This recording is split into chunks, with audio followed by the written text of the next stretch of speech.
Nosotros estamos predicando una serie de los unos a los otros. Como iglesia, como un cuerpo local, somos una familia y en medio de una familia hay muchas interacciones.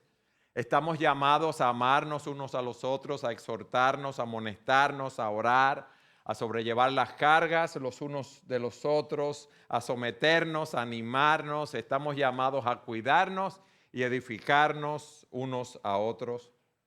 Hace 2 semanas empezamos una serie de los unos a los otros, como hemos dicho, y predicamos primero de que debemos amarnos unos a otros, porque el amor es fundamental para poder cumplir con todos estos mandatos de los unos a los otros. ¿Por qué?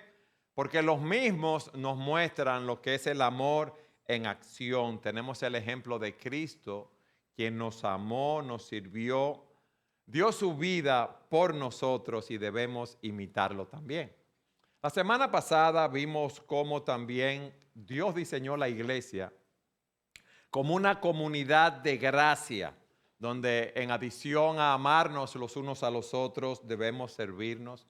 Y vimos cómo Dios nos ha dado dones espirituales para ministrar en el cuerpo de Cristo. Y hoy queremos también seguir estudiando uno de los ministerios más necesarios en la iglesia, y es que debemos alentarnos, debemos animarnos, debemos exhortarnos los unos a los otros. Hay personas que cuando estamos con ellos nos animan, nos exhortan, nos dan esperanza, confianza, consuelo, y junto a ellos nos sentimos energizados. Pero también hay personas que son negativas, que nos desalientan, que nos drenan, que son personas difíciles con las cuales convivir. Todos nosotros, mis amados, necesitamos alentar a otros y todos nosotros, como veremos, necesitamos ser alentados.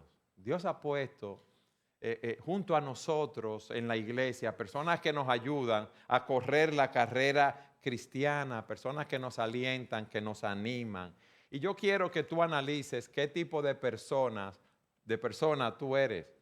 De aquellos que alientan, de aquellos que permiten ser alentados también, o aquellos que desaniman a otros. Y quiero que me acompañen primero a los Tesalonicenses, capítulo 5, y vamos a leer de los versículos 9 al 11, que es el texto que vamos a estar explicando. Primero a los Tesalonicenses 5, 9 al 11. Dice así la palabra de Dios. Porque no nos ha destinado Dios para ira, sino para obtener salvación por medio de nuestro Señor Jesucristo, que murió por nosotros, para que ya sea que estemos despiertos o dormidos, vivamos junto a Él. Versículo 11. Por tanto, confórtense los unos a los otros y edifíquese el uno al otro, tal como lo están haciendo. Ese versículo 11 nos exhorta a confortarnos y vamos a estar utilizando esa palabra confortar, animar, alentar, exhortar como sinónimos en este sentido. Pero hay una exhortación, mis hermanos, a nosotros alentar a otros. Hay una exhortación también a nosotros ser alentados. Y quiero que veamos estos principios bíblicos en este día. Lo primero, ¿qué significa esto de exhortar a otros? ¿Qué es la exhortación? Bueno, la palabra que se utiliza ahí, la palabra confortar, en el original significa fortalecer, estar al lado de alguien para ayudar. Es la palabra en el original en griego parakletos, que se utiliza del Espíritu Santo, que cuando Cristo iba a partir envió y dijo que iba a enviar el Espíritu Santo para que estuviera a nuestro lado para ayudarnos. ¿Qué sucede cuando se le descarga la batería a un vehículo? Usted va a encenderlo y si tiene la batería descargada, no puede encenderlo. Ese carro no arranca, no está bien, porque la batería está muerta. ¿Qué hace usted cuando se descarga la batería de su carro? Usted busca un cargador de baterías o busca otro carro, le pone los cables, yompea el carro, como decimos nosotros, no sé cómo se dice de otra manera. Entonces ese carro que tiene energía, la pasa a la batería que está muerta. Se carga la batería del otro carro y el otro carro puede encender. Y esta es una imagen de lo que sucede cuando las cosas no están bien. Hay hermanos en la iglesia que están desalentados. Hay personas que llegan con cargas, con muchos inconvenientes, con luchas, como veremos, con debilidades. Hay muchas personas que están hoy aquí o nos están escuchando y quizás tienen deseos de abandonar la carrera, de rendirse, de tirar la toalla, debido a situaciones difíciles que están atravesando de diferentes índoles, si podemos decirlo así. Y qué bueno es que vengan hermanos a su lado, hermanos que los exhorten, los animen, los alienten en medio de esa situación. Quizás tú te airaste, tuviste un pleito con alguien de tu familia, con alguien en la calle, con tu cónyuge, y tu conciencia te acusa.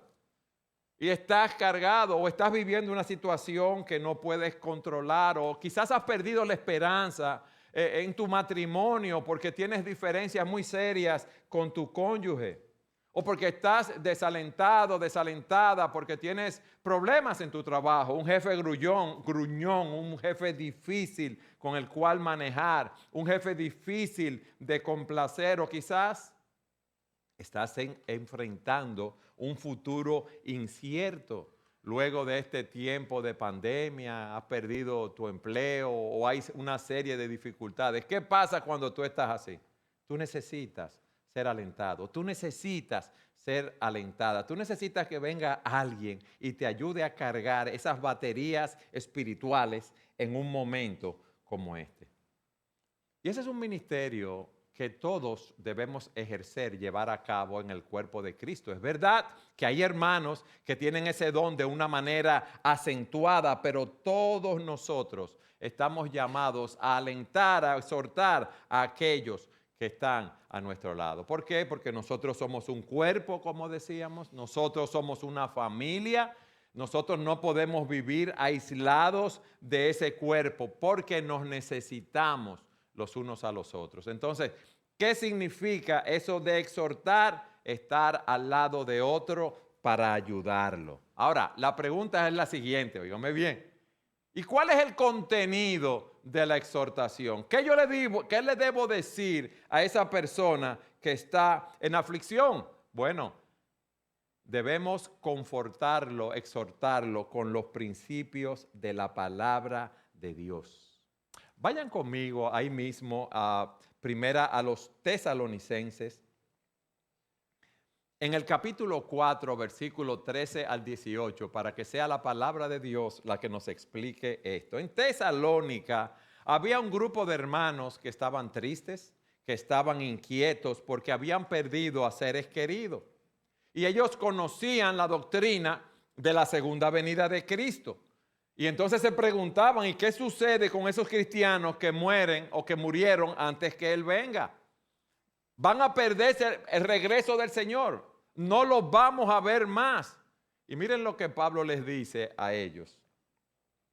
Pero no queremos, hermanos, que ignoren acerca de los que duermen, para que no se entristezcan como lo hacen los demás que no tienen esperanza. Versículo 14 de 1 Tesalonicenses 4. Porque si creemos que Jesús murió y resucitó, así también Dios traerá con Él a los que durmieron en Jesús. Por lo cual les decimos esto por la palabra del Señor, que nosotros, los que estemos vivos y que permanezcamos hasta la venida del Señor, no precederemos a los que durmieron. Pues el Señor mismo descenderá del cielo con voz de mando, con voz de arcángel y con la trompeta de Dios, y los muertos en Cristo se levantarán primero. Entonces nosotros, los que estemos vivos y que permanezcamos, seremos arrebatados juntamente con ellos en las nubes al encuentro del Señor en el aire, y así estaremos con el Señor para siempre. Versículo 18, por tanto, confórtense, la misma palabra, paracaleo, ustedes ven ahí la misma palabra del original. Por lo tanto, confórtense, aliéntense los unos a los otros con esa palabra.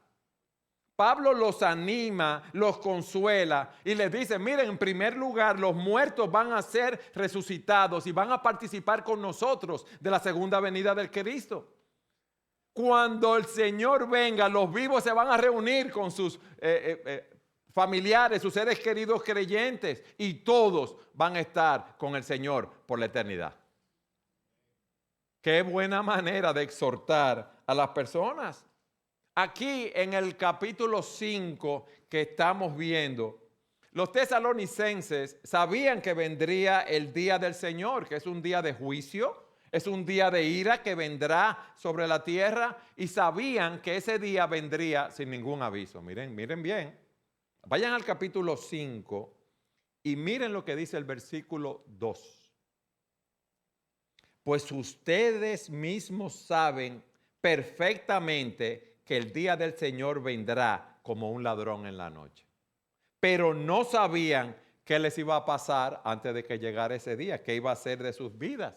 Y por eso, en el texto que estamos estudiando, en el capítulo 5, a partir del versículo 9, él les dice, porque no nos ha destinado Dios para ira. Miren qué hermoso. Cuando venga ese día, nosotros no vamos a soportar la ira de Dios, sino para obtener salvación por medio del Señor Jesucristo, de nuestro Señor Jesucristo, que murió por nosotros, para que ya sea que estemos despiertos o dormidos, o sea, para que estemos vivos, muertos, vivamos juntamente con Él. Por lo tanto, confórtense los unos a los otros y edifiquémonos el uno al otro, tal como lo están haciendo. Él los exhorta, pero lo hace con la verdad de Dios. Y así nosotros debemos exhortarnos los unos a los otros. Fíjense, esta exhortación, este aliento, este ánimo, no es un falso optimismo. No es decirle, no te preocupes, todo va a estar bien, sin nosotros tener ningún fundamento, sino que nosotros damos una esperanza basada en la palabra de Dios. Esa esperanza bíblica que tú y yo damos desciende de parte de Dios a través de su palabra, del Dios que nos creó, del Dios soberano, del gobernador número 1 del universo. No es una esperanza como lo que dicen las personas del mundo. No, tú tienes un cáncer terminal, pero no te preocupes, tú te vas a mejorar. No. Tu problema matrimonial se va a resolver. Esa es una esperanza fugaz, incierta. Nosotros confiamos, óigame bien, en que estamos en la voluntad del Todopoderoso que está obrando en nuestras vidas para bien. Porque yo sé que mi Dios está en control de todo. Porque yo sé que lo que yo puedo estar viviendo, lo que viviré, está dentro de su plan eterno de redención. Porque yo sé que no cae un pajarillo del aire, ni un cabello de mi cabeza, si mi Padre Celestial no lo permite. ¿Por qué? Porque Él tiene un propósito para mi vida. Porque Él tiene planes de paz para darme un futuro y una esperanza. Yo estoy fundamentado en la palabra de Dios. Porque yo sé que Dios no me dejará, porque yo estoy unido a Cristo. Y Dios me amó tanto que envió a su Hijo unigénito, a su Hijo único, a morir en la cruz del Calvario por mis pecados, por nuestros pecados, para que estemos con Él para siempre.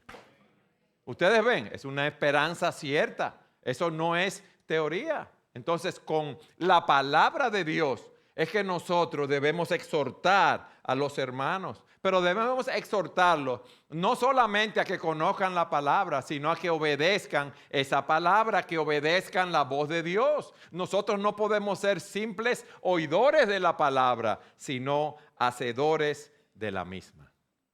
Hasta aquí hemos visto lo que es esa exhortación y el fundamento de esa exhortación que debe ser la palabra de Dios. En tercer lugar, yo quiero que veamos la universalidad de la exhortación. ¿Qué quiero decir con esto? ¿Quién necesita ser alentado? Todos nosotros, casados, solteros, jóvenes, viejos, hombres, mujeres, pobres, ricos, letrados e iletrados. Fíjense cómo dice en 1 Tesalonicenses 5:11, confórtense los unos a los otros. Todos nosotros necesitamos ser alentados. Dios ha puesto en nuestro camino a personas, como yo decía, que nos ayudan a correr la carrera cristiana, a personas que nos alientan. Y hay un ejemplo hermoso en Filemón versículo 7, vamos allí. Pablo tenía amigos y personas a quien él valoraba su comunión, su amistad con ellos. Y él dice en Filemón 7 que él le manda una carta y dice, pues he llegado a tener mucho gozo y consuelo en tu amor, porque los corazones de los santos han sido confortados por ti, hermano. Miren, Filemón era un hombre conocido por su amor a los hermanos y esto daba gozo al corazón de Pablo. Pero lo que le daba más gozo era que a través de la vida de Filemón, del ministerio de Filemón, los corazones de los hermanos habían sido confortados, alentados, exhortados. O sea, había un hermano o hermanos que confrontaban algún tipo de dificultad, que eran perseguidos, que estaban enfermos, que estaban heridos, que tenían problemas emocionales. Y Filemón los consolaba, los confortaba. Ahora, la palabra confortar que se utiliza allí es diferente. Allí esa palabra es un término militar que nos describe a una tropa que luego de haber hecho una gran marcha están descansando. Y así esas personas podían encontrar descanso, renovación cerca de este hermano.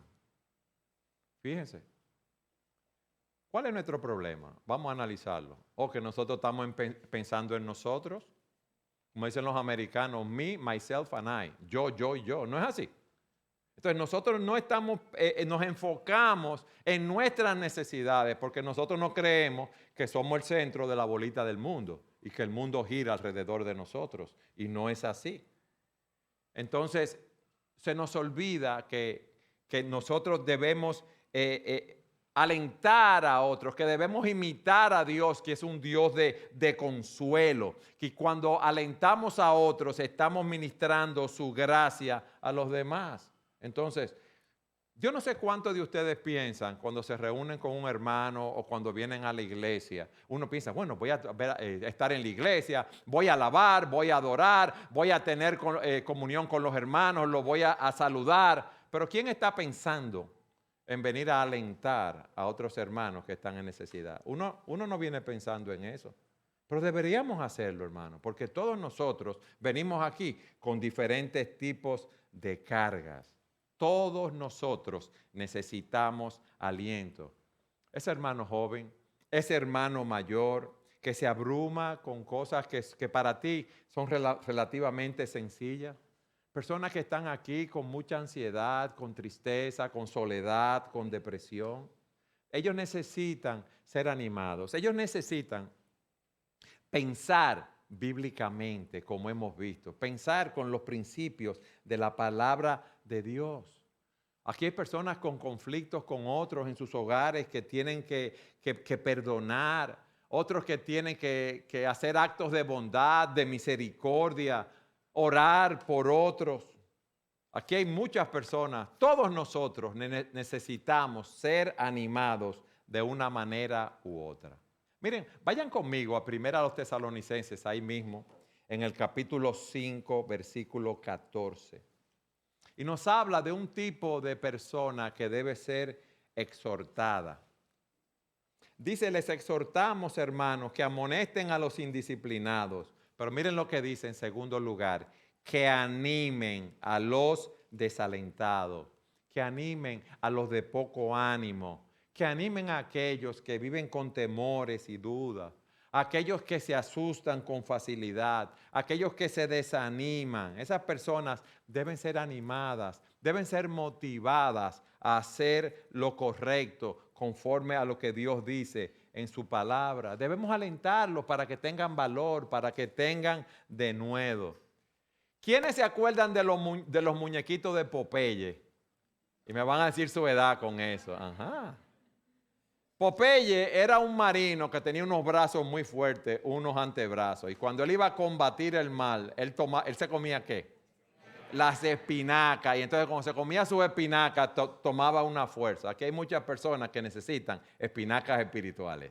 Y tú y yo tenemos esas espinacas espirituales para dárselas a ellos. No debemos estar pensando nosotros en comernos nosotros solo la espinaca todo el tiempo.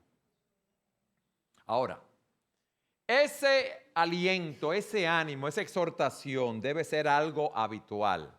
Fíjense que dice ahí el texto de 5:11, tal como lo están haciendo. Anímense y edifíquense unos a otros, tal como lo están haciendo. O sea que debemos seguir motivándonos, debemos seguir inspirándonos unos a otros.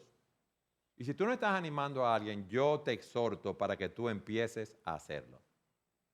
Mira, aquí hay muchas personas que están solas, en un sentido de que son solteros, que viven solos, que no viven con sus padres. Hay personas que han enviudado, hay personas que han experimentado la pérdida de seres queridos. Y todas esas personas necesitan un oído que los escuche, que esté a su lado, que esté pendiente de ellos. Aquí hay personas con problemas financieros que han perdido sus empleos, como decíamos, fruto de la pandemia. Hay con sus empresas, sus negocios que están en mala situación económica, algunos quizás en bancarrota. Aquí hay personas que con la inflación que hay, sus ingresos no le alcanzan para mantener a su familia. Y qué bueno es tener a alguien que pueda ir a su lado, a alentarlo, a ayudarlo, a ayudarlo a poner su mira en las cosas de arriba, donde está Cristo. Hay personas que están batallando con debilidades físicas o enfermedades, personas que están hospitalizadas. Hay muchos que tienen enfermedades que los han debilitado, que necesitan una palabra de aliento. Aquí hay nuevos creyentes que deben ser animados para seguir corriendo la carrera. ¿Cuántas personas hay aquí en necesidad? Por lo tanto, nosotros no podemos estar centrados en nosotros mismos. Pero hay algo que es de gran importancia y es, valga la redundancia, la importancia de esa exhortación. ¿Por qué es tan importante animar a los demás? Yo quiero que ustedes me acompañen a Hebreos capítulo 3, versículo 12.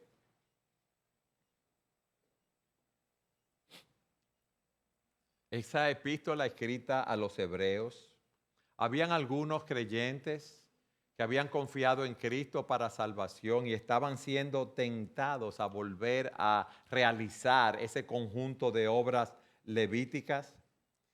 Y el autor de los Hebreos les da una advertencia. Le dice, tengan cuidado, hermanos, no sea que en alguno de ustedes haya un corazón malo de incredulidad para apartarse del Dios vivo. Y miren lo que le dice. Antes, exhórtense los unos a los otros cada día. Esa palabra exhórtense es la misma palabra para caleo, para que estén juntos. Pónganse uno al lado del otro y ayúdense. Ayuden a sus hermanos judíos incrédulos, que no endurezcan su corazón, que no vuelvan a practicar esas obras levíticas, que ya ellos habían confiado en Cristo para salvación. Exhórtense los unos a los otros cada día, mientras todavía se dice hoy, no sea que alguno de ustedes sea endurecido por el engaño del pecado. ¿Cómo así? Endurecido por el engaño del pecado. Hermano, el pecado es engañoso, el pecado se disfraza, el pecado se enmascara.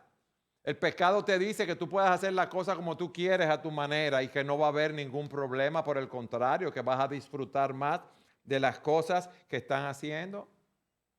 Y hay personas que usted le dice una y otra vez, o oye una prédica una y otra vez y no responden.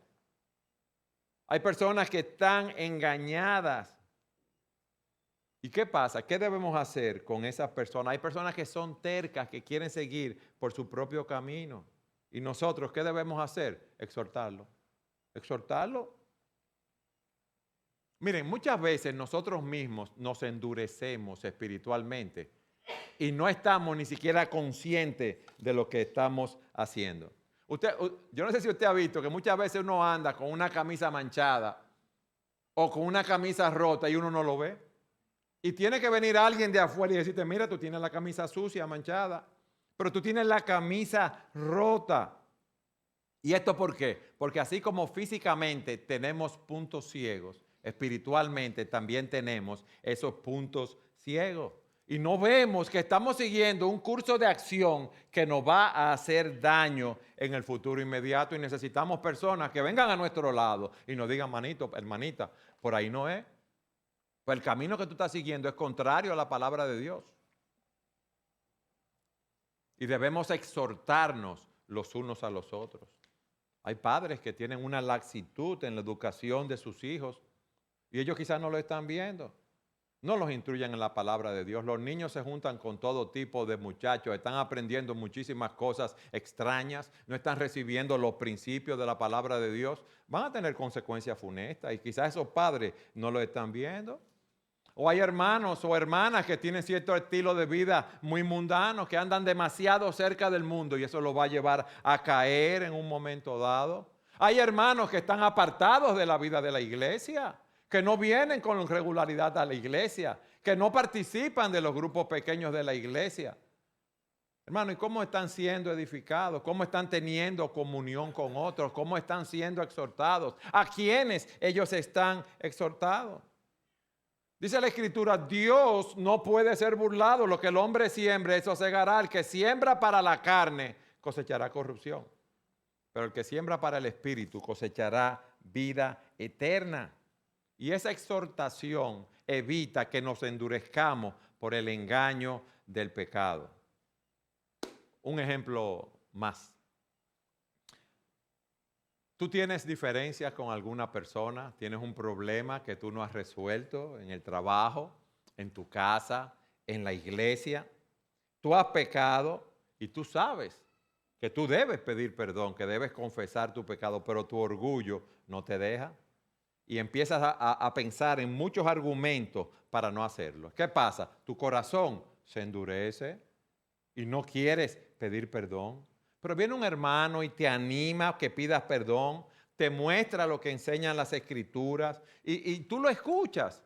¿Y qué sucede? Que con esa exhortación tu corazón se ablanda y tú obedeces y pides perdón. Los animadores, los exhortadores espirituales evitan que nos endurezcamos por el engaño del pecado y que nos apartemos de Dios y de sus caminos. Amén. ¿Cómo podemos animar a otras personas? Hemos visto que debemos hablar la verdad de Dios. Debemos hablar la verdad en amor. Nosotros somos parte de este cuerpo. Somos capacitados para que para nosotros trabajar con nuestros dones. Somos capacitados para la obra del ministerio, para la edificación del cuerpo de Cristo. Entonces, ¿qué podemos hacer nosotros para poner en práctica estos principios? Bueno, yo te sugeriría en primer lugar que tú hagas una lista de aquellas personas que tú conoces, que tú sabes que están en diferentes situaciones y que tú puedes animar, que tú puedes alentar, que tú puedes exhortar. Tú te puedes acercar a esa persona y orar con ella, decirle, vamos a orar, hermano, por tu situación. Vamos a orar con ellos si podemos o vamos a orar por ellos. Vamos a darle una llamada telefónica. Eso es muy alentador. Decirle a alguien, sé por lo que estás pasando, yo quiero orar por ti. Yo no tengo recursos para darte, pero mi Dios tiene todos los recursos para resolver tu situación. Vamos ante ese trono de gracia, porque allí tenemos un sumo sacerdote que puede compadecerse de nuestras flaquezas. Vamos a acercarnos con confianza a ese trono de gracia para, como dice Hebreos, recibamos misericordia y hallemos gracia para la ayuda oportuna. Haz esa lista, reúnete con esas personas si es posible, llámalo, ora con ellos, ora por ellos. prepárate para animarlo con la palabra conforme a la situación en la cual se encuentra. Nosotros estamos llamados a edificar. Dice Efesios 4:29, no salga de vuestra boca ninguna palabra mala, ninguna palabra corrompida, sino la palabra que sea buena para la edificación según la necesidad del momento, para que imparta gracia a aquellos que están escuchando. Nosotros estamos llamados a edificar a otros, como hemos visto. Entonces allí hay una persona con ansiedad en su corazón. Pero dice Proverbios 12:25, la ansiedad en el corazón del hombre lo deprime, pero la buena palabra lo alegra. Ustedes ven, esa ansiedad es un problema del corazón. Y cuando venimos con la palabra de Dios, con esa medicina gloriosa, y Dios aplica esa palabra en el corazón de la persona, vemos cómo esa depresión, esa ansiedad es disipada. Hermanos, nosotros podemos ministrar, alentar a muchas personas. ¿Tú nunca te has visto como un ministrador de gracia? Un hijo del Dios de gloria y misericordia que ministra gracia, que ministra aliento, que ministra exhortación, que ministra consuelo a los demás. Sí lo podemos hacer, hermanos. Podemos venir con palabras de fortaleza, de dulzura, para ayudar a otros que están en aflicción. Y podemos ayudarlos también de una manera específica a trabajar con esas áreas donde hay problema con la ira, dándole textos para que puedan meditar en esos textos y principios de cómo controlar la ira o la ansiedad o el miedo. Nosotros podemos hacerlo. ¿Por qué? Porque tenemos la herramienta más poderosa de todas, que es la palabra de Dios. Y solo tenemos que predicar la palabra. Y esa palabra no necesita que nadie la ayude. Ella produce su efecto. Mis hermanos, el efecto para el cual Dios la está enviando. Vamos a acercarnos a esas personas. Vamos a salirnos de nuestro propio mundo, mis hermanos. Nosotros somos una familia. Nosotros somos una comunidad de gracia. Nosotros somos una iglesia. Y no solo en la iglesia, alrededor nuestro hay muchas personas necesitadas, sin rumbo en la vida. Y nosotros tenemos un tesoro con nosotros y no lo estamos utilizando. Debemos ser más proactivos en utilizar ese tesoro que tenemos. A mí me llama mucho la atención el caso de David. David estaba siendo perseguido por Saúl. Saúl quería matarlo. Estaba huyendo de un lado al otro en el desierto. Imagínese que usted está fugitivo en la ciudad o en el país, de montaña en montaña, o huyendo de casa en casa, o de monte en monte, o de cueva en cueva, porque el presidente lo está buscando a usted para matarlo. Ese era el caso que pasaba con Saúl en su envidia de David. Jonatán, el hijo de Saúl, va donde él y dice: Jonatán, hijo de Saúl, se levantó y fue donde estaba David en Orés y lo fortaleció en Dios. O sea, él fue a buscar a su amigo que estaba siendo perseguido en una situación sumamente difícil y lo fortaleció en Dios. Y le dijo: no temas, porque la mano de Saúl, mi padre, no te encontrará y tú reinarás sobre Israel y yo seré segundo después de ti. Saúl, mi padre, también sabe esto. O sea, ellos estaban conscientes que Dios había ungido a David para que hiciera una obra. No temas. Pero él lo fortaleció. ¿Cómo? Recordándole la promesa de Dios. Y es lo que nosotros debemos hacer. Él dirigió la atención de David hacia esa promesa que Dios le había hecho. Y yo le digo una cosa, David tenía que estar bien deprimido, bien desalentado, bien desanimado en esa situación, cansado de batallar, cansado de esconderse, cansado de ser perseguido, de pensar que lo iban a matar. Pero Jonatán fue hasta allá y lo fortaleció y lo animó en el Señor. Él fue un paracleto en ese momento. Él estuvo al lado de David para ayudarlo. En conclusión, mis amados, para nosotros poder alentar a otros con la palabra de Dios, primero debemos conocer esa palabra y aplicarla a nuestras propias vidas. ¿Tú sabes por qué? Porque tú no puedes dar lo que tú no tienes. Tú no puedes impartir lo que tú no posees. Entonces, cada día nosotros debemos predicarnos el evangelio a nosotros mismos. Cada día debemos buscar profundizar en la verdad de Dios.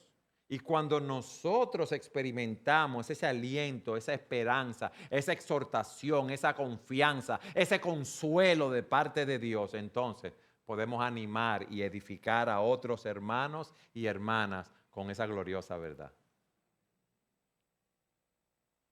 Pero recuerden lo que vimos en este pasaje, en el capítulo 4 de Primera a los Tesalonicenses y en el capítulo 5 también. Hermanos, nosotros tenemos una esperanza que el mundo no tiene. Nosotros tenemos la esperanza de que aquí ahora estamos con Cristo y en la eternidad estaremos con Él. Nosotros vamos a tener un encuentro glorioso el día que estemos en la presencia del Señor. Dice que allí no habrá lágrima, no habrá tristeza, no habrá dolor, sino que el Hijo de Dios, el Cordero de Dios, enjugará cada lágrima de los ojos de sus escogidos. Hermano, y eso es algo cierto, ciertísimo, porque ya Cristo fue a preparar morada para nosotros. Y eso debe darnos gozo en medio de la tristeza, paz en medio de la prueba y debe llevarnos a mostrar nuestro amor a otros en toda circunstancia.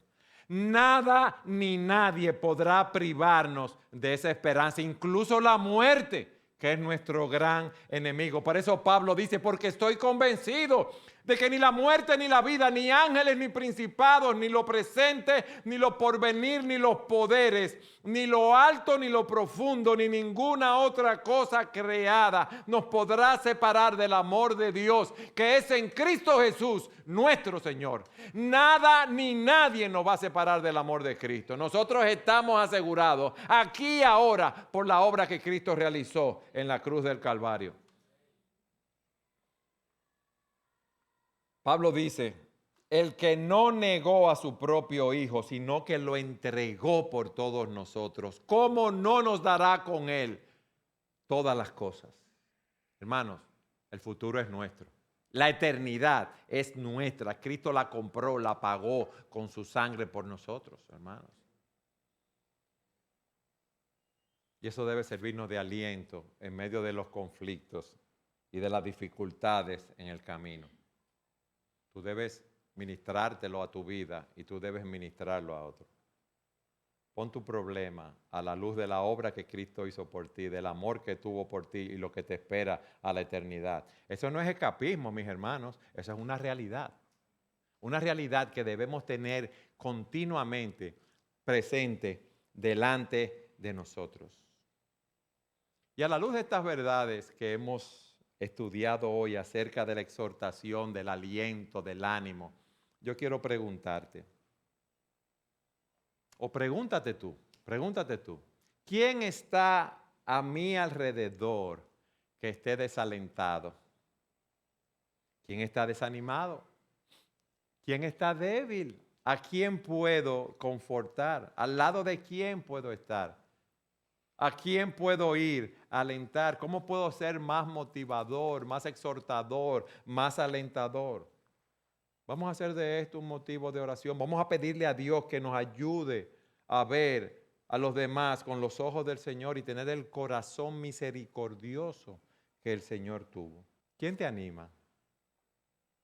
¿Quién te exhorta, te alienta para que obedezcas a Dios y su palabra? ¿O quién te desafía, te inspira y te motiva a seguir corriendo la carrera con los ojos puestos en Jesús? Quizás aquí hay personas que nunca se han acercado a ti, que no te han dicho nada, pero son un motivo de inspiración para ti. Dale gloria a Dios y gracias a Dios por esas personas. Pero también dale gracias a Dios por esas personas que te dicen lo que tú no quieres oír, porque te aman. Porque te dicen, hermano, tú andas por aquí, pero mira lo que dice la palabra. Y yo no quiero que tú te endurezcas por el engaño del pecado. Esas personas son los que nos desafían a crecer, son los que nos enfrentan. Que cuando nos dicen las cosas, lo primero que uno coge es un cuerdazo. ¿Y qué es lo que se cree este? No es así que uno piensa. Pero después uno piensa y me dice, tienes razón lo que me está diciendo. Hay asuntos de mi carácter que deben cambiar. Yo debo reflejar más el fruto del Espíritu, el gozo. Hay palabras que yo digo que yo no debo decir. Ese hermano me está ministrando gracia, me está ayudando a crecer en la fe. Hermanos, vamos a llamarlo y vamos a darle las gracias y decirle que son una bendición para nuestras vidas. Eso es lo que nosotros tenemos que hacer. Y aquí hay muchas personas así. El exhortar, animar, alentar, es llevar a otros a obedecer a Dios y vivir para su gloria. Amén. Quiera el Señor que todos nosotros aquí, en Iglesias Bíblicas, Sola Gracia, seamos personas así, en menor o mayor medida, conforme a los dones que Cristo nos ha dado. Amén.